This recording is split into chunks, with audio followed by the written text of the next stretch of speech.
But again, nobody's going to be able to press overhead in ER because you just don't have enough force to do it.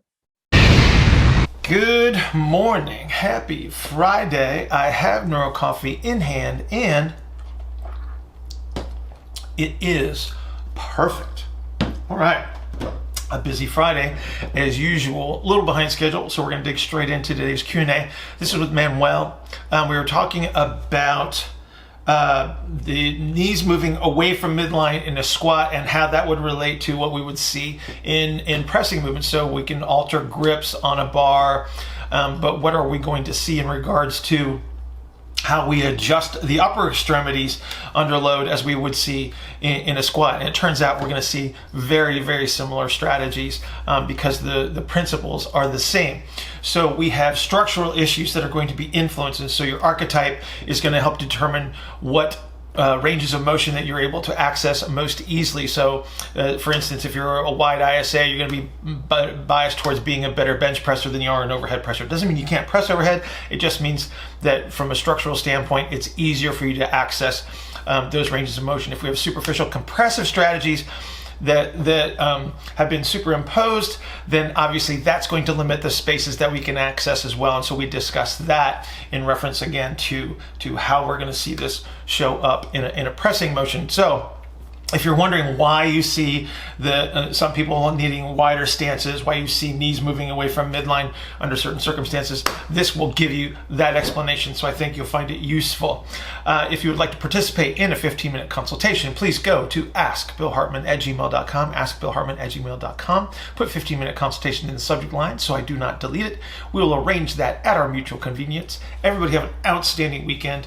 Podcast should be up on Sunday. Don't forget to go to the YouTube page and subscribe so you can get all the videos that we post up there, and I will see you next week. Morning, Bill. Greetings. I was watching one of your videos the other day about knees out and squatting. About which one is squatting? Sorry. Knees out.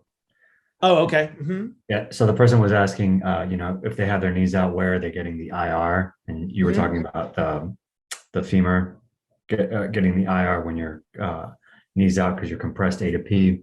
And I was trying to figure out how is that represented in the upper body? So like when you're pressing overhead or when you're bench pressing, like the difference between a narrow grip and a wider grip. I can see when you use a wider grip that you're going to get more IR through the humerus, like for example in a bench. But if you take a narrow bench, since you're, I feel, where are you getting, I guess, how is that? How is what we see at the squat? How can we transfer that into like bench pressing or overhead pressing between narrow and wide grips? Okay, so now we have to talk about what spaces do you have available to you when you're performing the activity, right?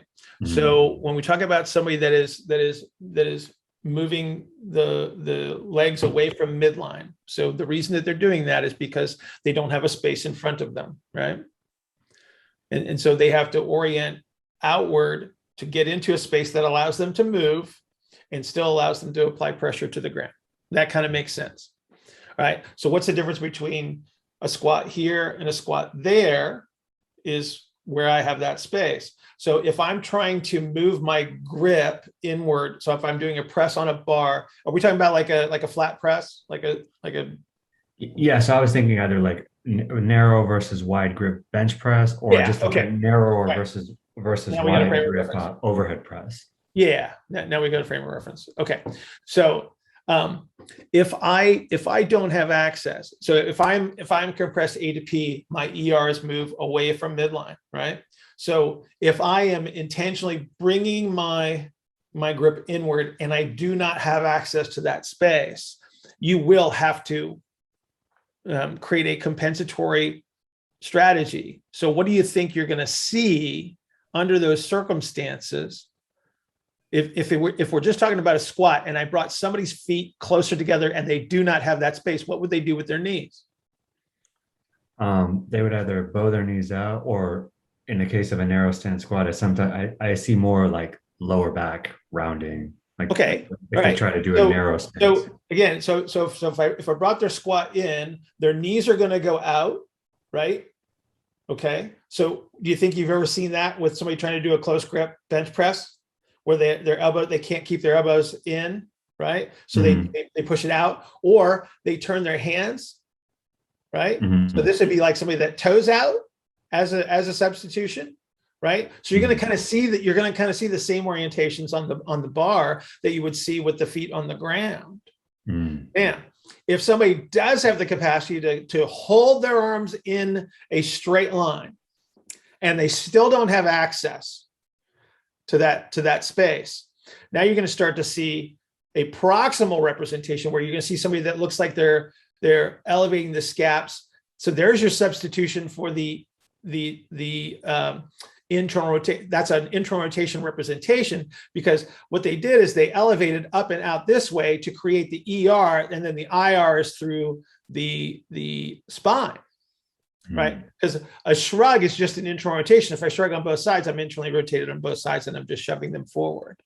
So again, so they're applying, that's how they apply force into the bar. So under each circumstance, it's going to be a very similar representation to what you would see in a squat. Mhm.